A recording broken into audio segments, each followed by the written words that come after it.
If you could revisit any character you've played and perform it again with everything you know now, would you? And who would it be? I'd like to revisit my first character, and Hmm. it's not for any reason other than science. I think Yeah. it would be so interesting to revisit his the character's name was I think Christian Edwards. It's a project called The Matter of Sin and Love. I Hmm. did it in an Australian accent because no one told me to do American and everyone else Hmm. was Australian, so everyone was doing Australian. Like I meant like it was the first vertical in Australia, so like no one knew what we were doing. Yeah. But yeah, I was green. I was an accountant. I was not an actor. And Hmm. I had done some stage plays in school and then gone to uni and forgotten about acting for a little while. And yeah, I'd love to revisit it just with the knowledge and technical skill that I now have. Just to like put those two scenes next to each other and just be Mm. like, wow. Yeah. Because I feel like in this industry, there's so many things going on, and especially with social media, you see so many other people doing so many cool things, and I think we kind of forget very often like how far we've actually progressed. Mhm. And especially like with social media, you're looking at numbers a lot. Like when I first started, I think I had maybe 600 or 700 Instagram followers. And now I think I have just under 7,000, which is like Mhm. a huge difference. That's 10 times. Yeah. But like I Yeah. wake up, I look at my Instagram number and I'm like, it's not 10,000. Mm. It's not 10K. And I promise you, when I get to 10K, I'll be like, it's not 100. Yeah. And then I'll say Yeah. it's not a million, you know? Hmm. So I check myself and I'm grateful for that journey, but I think that that would be a really interesting kind of wow moment where it's like I feel like I just want to do it now. You've inspired me. I'm just gonna reshoot some of those scenes myself. Yep. But That's I think it'd good. be so cool to put them next to each other, you know? Hmm. And then just be like, this is what you did with no knowledge, and this is what you're doing now, and just to see like the sheer difference. Because I don't think it was bad, No. but it If was. it'd be different. I doubt that. It was there was some parts of that that I wish I could take back. Yeah. But no, no, no, I don't regret it at all. I think that it is really important to recognize that difference and how far we've come. And I think I Mm. say that to a lot of people when just talking about verticals in general. When it comes to should I do a vertical? Like, will I not get a big movie role if I do a Mm. vertical? And I don't think that that's a thing. I You don't think know, it is. I would rather hire, and I'm not a casting director, so maybe I'm just wrong here, but I would rather hire a working actor Hmm. than someone who's at kind of like a chill job that has nothing to do with acting and acts Yeah. on the side because I wouldn't take that person seriously. Whereas Mm. someone who like is constantly on set, constantly like learning something and networking and experiencing the craft, there's Mm. someone who's committed to acting. I Whereas I agree. feel like people who trash on verticals, I don't know. I think they just don't want to work. Like the Mm. opportunity's there, man. Just take it. Yeah. I That's mean, that. I'm with you on that one. I'm fully there. Like, I've also been saying that, like, I've seen a lot of times where they've like, someone would be like, oh, you're in a vertical, but are you looking to go any bigger? Do you want to go bigger? I'm not saying it's not good to like expand, but I want the verticals to grow bigger and for you guys Mm, to grow with them rather than just looking for the next best thing. I love that attitude. I Mm. love that attitude. I was speaking to a producer, director, writer, talent agent. He does everything. His name's John Clearly, and he's one of like the people that I respect the most in the industry. But he's been in the industry a while, like Mm. long time. His whole career, he's done literally everything, like acting, producing. It's Mm. his IMDb. Like look up John Clearly. It is literally like a manuscript of resume of just every single thing you could do. So he lives and That's cool. breathes film, TV, performance, and music. Mm. But anyway, the reason why I bring him up is because he said to me he thinks that verticals are a skill. Mhm. The way that they're produced, the type of content that comes out, it's a skill that an actor should have in their repertoire. Mhm. He said it's no different to theater. Theater is a skill you should have in your repertoire. Dancing or stunts is a skill you should have in your repertoire. These are all kind of progression points for an actor because it's not just about stardom. It's not about celebrity status. That kind of happens as a byproduct of successful acting. But if you're genuinely looking to value your own progression in the craft, a vertical is an experience, he said. And I Mm-hmm. thought that was a really interesting way to look at it from an actor's perspective, where Yeah. it's not just about, I mean, we can make money and that's great, but it's not just about making money. It's not just about kind of the style of content or the genre of that content, but it's actually about the process of production and how you kind of handle that as an actor. Because verticals are very high pressure. It's Yeah. quick, and there are a lot of times where you'll do a take and they'll move on, and you'll be like, that was the worst acting I've done in my life. I hope Mm. no one sees that, right? But they Mm. move on because the director is like, okay, the shot's there, it's done.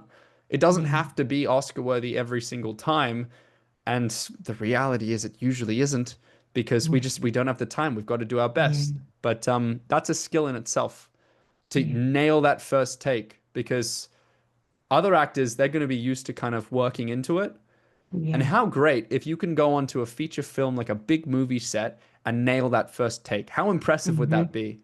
And you're not going to be Because able to do that without the practice. So no.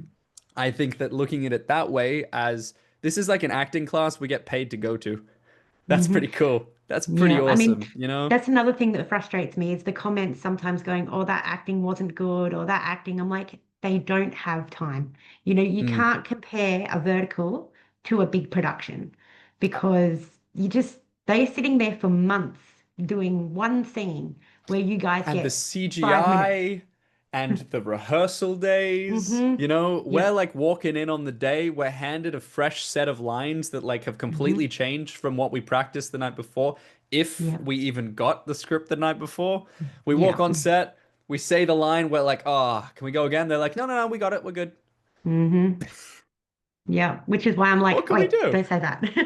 Yeah, Yeah. but I think when I want to add to that, people compare Yep. verticals in movies. They should Yeah. compare verticals to social media. That's the Okay. difference because it Mm-hmm. is a step up from social media. It is a professionally done social media series. And that's what they're designed for. It's Okay. vertical, right? You scroll the same way that you do on Instagram and TikTok. It is designed to generate like clickbait from social media to then funnel all of those people onto the apps where they can Mm. monetize because they can't monetize off Instagram very well, No. but they can bring you to the app where they own the platform, where they can then punch like ads and subscriptions and coins and whatever they do with their revenue like structure. But that's Yeah. the idea. These verticals are Mm. designed to then funnel you into their app. They're not designed to be cinematic. They're designed Mm. to inspire conversation, which leads me to kind of like an ulterior point there. Sometimes they appreciate bad acting better than good acting. They are Okay. redefining what it is to act well. And this is why I've done quite a bit of work on understanding the tropes of vertical and the Mm. structure and the scenes and the story beats that they like to hit because it's not comparable to cinema. Cinema, you sit down and you give your attention. Like you go to a cinema, you pay Yeah. money for a ticket, you sit down with popcorn or your drink, and you have already decided that you're going to sit there for 90 minutes. You're not going to check your phone. Like, Yeah. that's it. Your Yeah. attention is consented to. But with verticals, they need to beg for your attention. It is Mm. such a different landscape. In every scene, they have to have enough action to make sure you don't have a single thought of, oh, did I leave the oven on? Oh, maybe I Mm. should let the dog out. Like, they don't want any thoughts other than, I have to know what's going to happen next. Mm-hmm. What's going to happen in the next episode? Let me see. Yeah. That's all they want you to be thinking. So they are like a design under a completely different purpose and intention than Mm. cinema. They're not comparable at all. No. Um, but if you look at it compared to social media achieves those exact things, right? Yeah. Social media looks to hook you in the first couple of seconds so that you watch the rest of the reel, so that then the algorithm recommends more of that person's content, so that you can then follow them and then comment and engage, and then their numbers and engagement go up. It's the Yeah. same system, just funneling you to another platform so that they can monetize it and make you pay money, basically. So it's different to social media. They're not the same, but they are Yeah. made under the same like foundational idea of hook, hold, payoff. Hook, Yeah. Hold, payoff, constant. Yeah. Okay. Never thought about that though. That's interesting. Okay. Um, if you could star in a vertical that you would class as your perfect storyline, what would it be? Have you seen Game of Thrones? Yes, have I seen Game of Thrones? I would like Yes. to be a young Jaime Lannister. Okay. Yeah. I like that. I like his arrogance, Yeah. but he still has care. Mm, He's not a character that is kind of like he believes in himself and he thinks that he is like God's gift to the planet in some kind of points and he thinks he's better than a lot of people. But he yeah. also then cares so much Mm, about very specific things. yeah. And I think his arc in Game of Thrones was interesting where he kind of it's that fall from grace where he then Mm, kind of like has to work on himself and he actually becomes like a good person because we're mm, not born like that. yeah. And I think it would be really interesting to watch because he has that care. So he would actually, the way I would play the vertical, he would start off really caring and he would start off as kind of like pretty nice. And then he'd have a few wins and he'd have a fight or whatever. And then it would kind of progress. I'd like it to be a multi-series thing, of Yeah. course, Yeah. because I'd want to play this character for so Mm-hmm. long. But it would keep progressing, and then we'd kind of figure out why. Like it would be people basically just telling him, "Oh, you're successful, you're the best," or "Oh, your Royal Highness," or something like that. Because I feel like there's more to his story in terms of how he got to that point. Because in the Yeah. very, not wanting to spoil anything for anyone, but remember how he kicked the guy off the building? Mm-hmm. That's dark, man. Very That's dark. really dark. That takes something beforehand. You know, Mm, that's a really like big thing to do. So it'd be interesting to see what had such an effect on him to bring him to that point to begin Game of Thrones because he was a very conflicted individual in the beginning. Very yeah. conflicted. Presented well, which I Yeah. like. I like characters that present well but have a really complicated, darker thing going on. Mm. Also, I just See, like medieval stuff. Give me a sword, give me a horse. That'd be sick. yeah, see, Game of Thrones, like, it was like, I guess you said dark.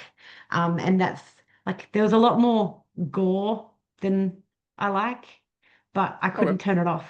So it They kept me kept hooked. I killing couldn't turn it off. characters. Mm, It was so crazy to me because like I'm watching and I'm like, oh, okay, they've built up this character. I'm like, okay, this hmm. guy's the main character. I get it now, you know? Yeah. And then they No. kill him. And then they Yeah. build up another character and it's like, okay, I like this character now. You know, like Hmm. Ned Stark died. Oh. Shouldn't say that. But like, oh, bro, he was my favorite. He was my Hmm. favorite. I was like, this guy gets it. This guy is like, Yeah. I want to see him for 10 seasons. I want to see this character. I love this character so much. And then Yeah. I was like, For anybody who bro, hasn't seen it, my advice is do not have a favorite character. don't have a favorite, man. They just keep My killing my them girl as soon lasted as to the you like end. them. Yeah, I liked Arya, so mine lasted all the way to the Okay. end. Lucky Yeah, you. Lucky yeah. you. No, I was Okay. not so lucky. I think my favorite character died about 6 times. Oh Different character no, every time, man. Every time. That was traumatic. It's very the red traumatic. wedding was a bit much for me. I was like, oof. Oh. Yeah, Yeah, I didn't expect that. I was like, I was waiting for a hero to swoop in or things to like someone to double cross or something, and then it just there was no happened. hero. There was And I no was hero on like, that one. Yeah, that was far too yeah. realistic for my liking. You know? Yes, I me like a good too. happy ending, and there weren't many. No, not at all. Okay. What is the most valuable lesson you've learned from the industry so far? Chill out. Mm, It's a very fast-paced industry. It's so easy to get lost in the speed of it. And I think especially going back to what we were talking about when you're offset, mm, if you scroll social media and you see everybody else progressing, you're gonna feel terrible. Like you just will. If you compare yourself to them, right? Comparison is the yeah, thief of joy in this industry because everyone's promoting the coolest parts of their lives. Like yeah, and there's no reality to it. There's very little reality. Everything is stretched. It's like, oh, I got 1 million views on my release day, but then you look at Real Short and it's like, well, mm, that's normal. Whereas you yeah, look at another, like a smaller vertical app, and they might, 1 million views for that vertical app might actually be fantastic. That might be yeah, crazy, right? So you compare those numbers and you're like, well, I only got 1 million. They got like 10 million. you can't compare. So I think like in this industry, you have to grind, you have to fight for yourself. Very cowboy industry is how I've described heard it described in the past, and I agree with that. Um, but like chill out, have Mm, fun. Don't forget that we're here to enjoy it. And that's something that I make sure I keep reminding myself of. There are tough times, and sometimes I'm tired and I'm working mm, hard, and I need a break, and then I see someone else is working, and I'm like, oh, they're doing mm, better than me, and oh well, they're doing better than me, and well, they did this, and I didn't get that role, and I wanted it, but then they got that role. Like it's so easy to get lost in that. But I think if you take a step back and you look at it with a bit of perspective, this industry moves so fast. And so what happens today is so irrelevant. Like if you mm, just fast forward your mind 2 weeks away, it's like, oh, what happened today is like it doesn't matter. So if you have a yeah. bad day, it's fine. And if you have a good Mm, day, promote it. Yeah, have fun. Push that out there and be like, yeah, I'm doing good, man. I'm doing good today mm, and I'm enjoying it and I'm mm, proud of what I've achieved. But if you don't have a good day, like don't go down that downward spiral. mm. Well, That's you that's may a have not killer. got that role, but tomorrow the perfect one might turn up for you. So, Well, I'll give you an example, and anyone who knows me and watches this will know exactly the roles that I'm talking about, and it might start interesting conversation, but I'll say because it's mm, true, it's true, and okay. I feel like it's right to be authentic on this. Um, Earlier this year, like very beginning of this year, there was this vampire role that I really wanted, right? Mm, I've wanted to be a vampire for from the beginning of Verticals because vampire, like, it's just cool to me. I like it. mm, I think it'd be fun. I say medieval, as like I just want a sword. I think a sword is like number one. Vampire is mm. number two. And there was this Okay. vampire casting that came out in Sydney. Super excited for it, right? It was with a guy Hmm. I've worked with before, so I was like, all right, I've got the network in. I'm gonna do like an audition, and I really tried for this audition, and I kept following up as well, and I was like, hey man, like what's going on with casting? Do you want me to like redo the audition? Like, is there any like additions you can have? And he was like, no, we haven't decided yet, haven't decided. Long story short, I didn't get the role. Hmm. And it really hit me, and I was really upset about it. But like, it's the industry, so I moved on as you do. Ended up getting another role, which Yeah. happened to be Ethan in Reborn to Find. Absolute killer of a role. I loved it. It Yeah. was so fun. It was a villain-led vertical, which was like very rare. And it just Mm. allowed me to just embrace all of this like Yeah. manipulation and sliminess that I'd played a bunch of heroes and I couldn't really do that in the hero. Like you Mm. can't, the hero's not so manipulative and not so kind of scheming. And I just really loved being able to pop off. I really got into that character and I had a great experience. So it turned out fantastically. And if I'd gotten the vampire one, never would have been able to do that. Yeah. Beyond that, as playing Ethan, I met a bunch of awesome people that I'm now really good friends with as well. There And you so go. being on that vertical was the best thing for me. So Mm. I'm not suggesting that like when you miss out on a role that it's always going to work out like that, No. but this was like the first vertical role I'd actually wanted to do. That Mm. I'd like not wanted to do, but like that I'd been super passionate about. Like I never follow up on an audition, really. Like it's you do so many that it's like you shoot it off and then you're like, okay, where's the next one? And if they get back to me, Mm. great. And if they don't, like I accept it. It's just the industry. But this was the one time that I'd been like, okay, I'm gonna do everything I can to get on this project.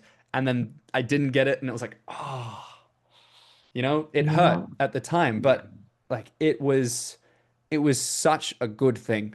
Such a good Hmm. thing that I went on the other project because I can't say all the like positives of it because I'm bound by some Yeah. level of personal confidentiality for some of Yeah. the people. But like it was so many good things have come of it is the way Yeah. that I'll phrase it. So it was great. It was Yeah. fantastic. It just wasn't meant to be for that one, but I'm I know. Yeah. manifesting a vampire role for you.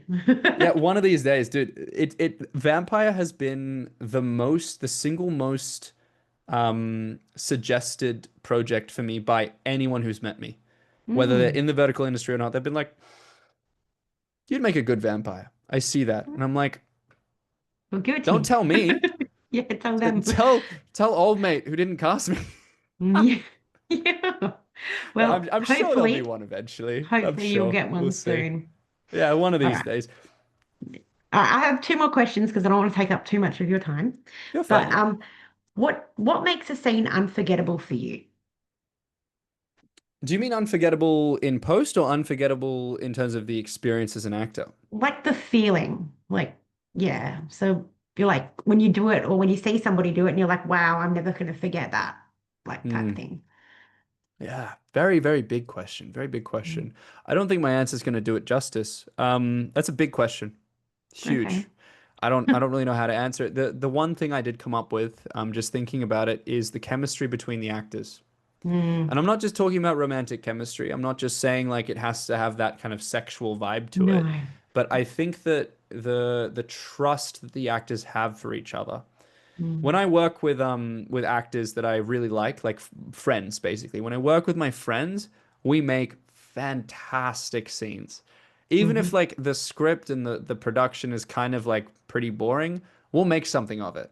And we'll be Mm. able to kind of like rehearse in ourselves, or we'll know kind of that we can do things with each other. Because one of the challenges with acting is that you are a person.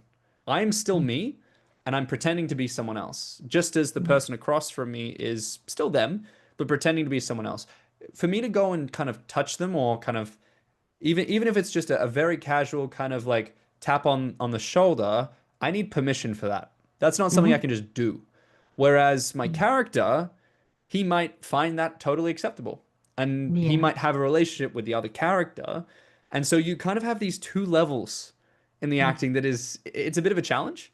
And that's Yeah. especially like that obviously becomes magnified when it becomes intimacy and stunts and that Hmm. kind of thing. But that's not kind of where I'm going with this. What I mean to say is when you have like a friend or an actor that you've worked with a couple of times that you really get along with, you really trust, you can kind of know that you can scream in their face, and Mm.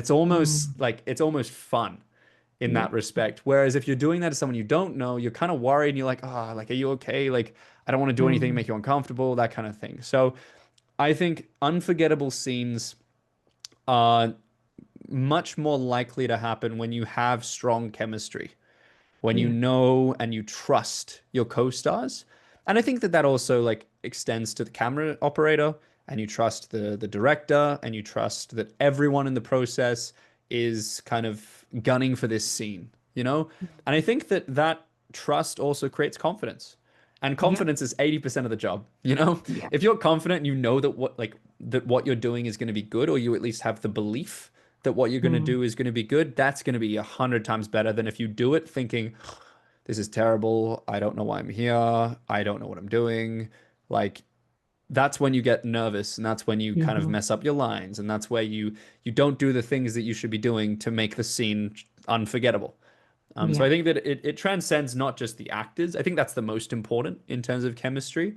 Like I can work with any crew, any director. If I trust my co-star, we'll get through it together because we're in the Yep. muck. But I Yep. think it's really ideal when you have that full chemistry and that full team bond, where it's the whole production Mm. team is kind of all working in a cohesive and positive, like, yeah, let's make this great. I love that energy on set. And that Yeah. helps me feel trusted to then do those extra things that make it unforgettable. Okay. Cool. Okay. I realize my lighting has disappeared, my natural lighting, but that's fine. Um, what does a good day on set look like for you? A good day on set. Again, big question. There's a thousand things that can go wrong. Hmm. And good is also relative in that like I don't need everything to have a good day on set, but there are some things that make it nice. For Yeah. me, there's two things that are just like little things. I don't want to come across as like a diva, but these are things if I could kind of communicate my wants, these are the things Hmm. I would love when I rock up to have the sides printed and handed Hmm. to me with a coffee. That would be Yeah. fantastic, you know? Yeah. And I know that that's like, I could get my own coffee, I could print my own Mm. sides, but like getting that tells me, firstly, that production really values me being there. And Yeah. secondly, that takes like a level of organization Hmm. to show that respect. Like that immediately fills me with just like happiness. I mean, Yeah. caffeine is a mood enhancer in general. So like Hmm. they're just getting me in a good mood just through acceptable use of that kind of borderline drug. But Yeah. it's to me that's a really nice welcome. Because I Hmm. think one of the challenges, and it doesn't have to be that, even just saying hello from Yeah. a base level is nice because when some actors come on set, especially if you're not there to begin the day, and Mm. even if you are there to begin the day, like everyone's running around trying to get their stuff set up and everything. And it's really nice to start the day with a sense of community. It's kind of what I was just saying about making a scene unforgettable. If you have that trust and chemistry and you believe that everyone is kind of gunning for you to do a positive kind of performance. Um, I have my favorite makeup artist. Her name's Kim Audrey. Yep. So she's based in Sydney, and the thing that I love about her that I think is the most criminally underrated thing about makeup artists in general is that they are the first person that I sit with on the day. They're the Hmm. first person. They are the ones who set the tone, who set the mood, who basically determine. And I mean, if like I can get over it if I don't like a makeup artist, but Yeah. they are the ones who are contributing so strongly to how I feel as an actor, how well Hmm. I feel supported, and how confident I therefore am. They are the first person of the day. And Kim Audrey is fantastic at that. She Hmm. is so good about just having a chat and being friendly and checking in. How was your sleep? Like how you feeling about the day? And then like we have some really nice like personal discussion. And you're Yeah. sitting there in makeup for, I mean, I'm a guy, so like not as much as the girls, but like I'm Yeah. still sitting in makeup for 30 minutes maybe. Especially Hmm. if they're putting liters and liters of hairspray in my hair, as they sometimes Hmm. do. This tends to just flop. Um, but I feel like that I really love as well when the Mm. makeup artist is friendly, and I think Yeah. Kim is like fantastic. I Quite a think few I other follow her. Sydney I like think I follow her. she's great. She's great. There's many other makeup artists that I love as well. But yeah, Mm. if I had to just say one, I don't mean to exclude because I am quite good friends with a lot of others, but she's fantastic. I can't Yeah. express enough. Um, but yeah, so like I think that just sets a good day, and the rest of the day just goes, like Yeah. you work and you learn your lines and you stress about not knowing them, then you get to set and you're like, oh, actually that wasn't so bad. And then you perform the Mm. scene and then you do it again for another scene. You stress, I don't know this. And then you quickly learn it and then you realize, oh, no, that's actually fine. And then you Yeah. keep going. It's pretty chill the rest of the day. Um, I don't know, just when people communicate respectfully, that's the bare minimum for me. Like if you say Mm. please and thank you, and before you kind of start talking to me, you check that I'm paying attention to you, in the Yeah. sense of like, hey Dan, as opposed to just saying something, because I have so many things going through my mind that like I Hmm. don't mean to ignore people, but like if I'm kind of like blank staring somewhere and you start talking, I will not hear you. And Hmm. then I feel really bad for that. So I love it when someone's like says, "Hey," before they like start giving me information. Yeah. That's another little thing, I guess.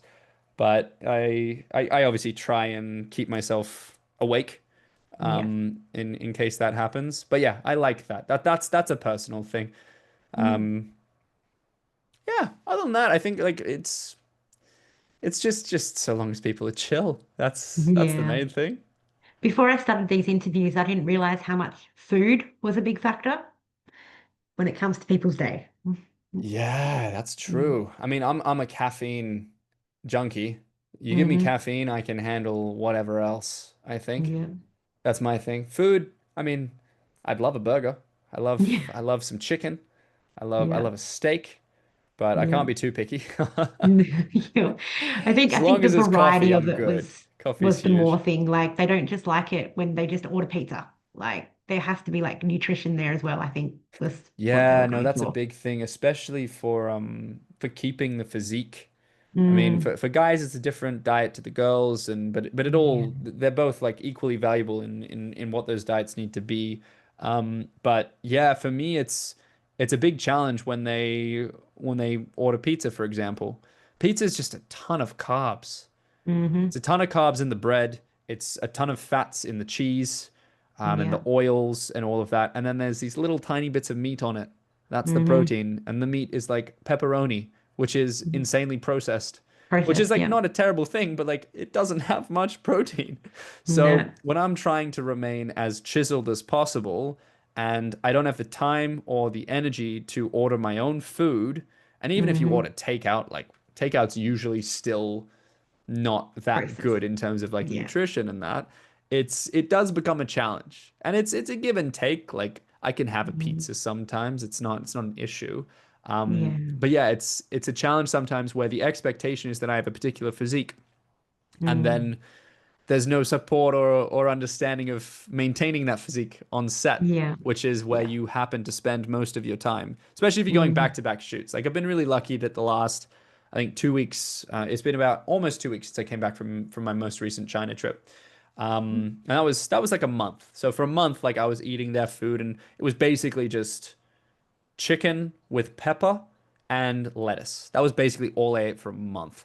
I came back Wow. super lean. It was Yeah. fantastic, but it was tough to get through that kind of meal every single day. But Yeah. yeah, I've been really lucky the last 2 weeks. I've been able to kind of merge back into kind of my normal diet. I've been able to go to the gym because I didn't go to the gym the whole time I was in China, a whole month. Oh, I had three wow. projects over that. I didn't go to the gym a single time. I was trying to Wow. just fit in just some basic like body weight. I'd do a couple of push-ups here or squats there. But Yeah. it's not the same as going to like a full gym and doing like an hour Yeah. workout, you know? So Yeah. that's another thing. The food is can be challenging. It can be Mm. difficult. Yeah. I like to take I'll show you an example. Give me like 10 seconds. I'll be right back. Yeah.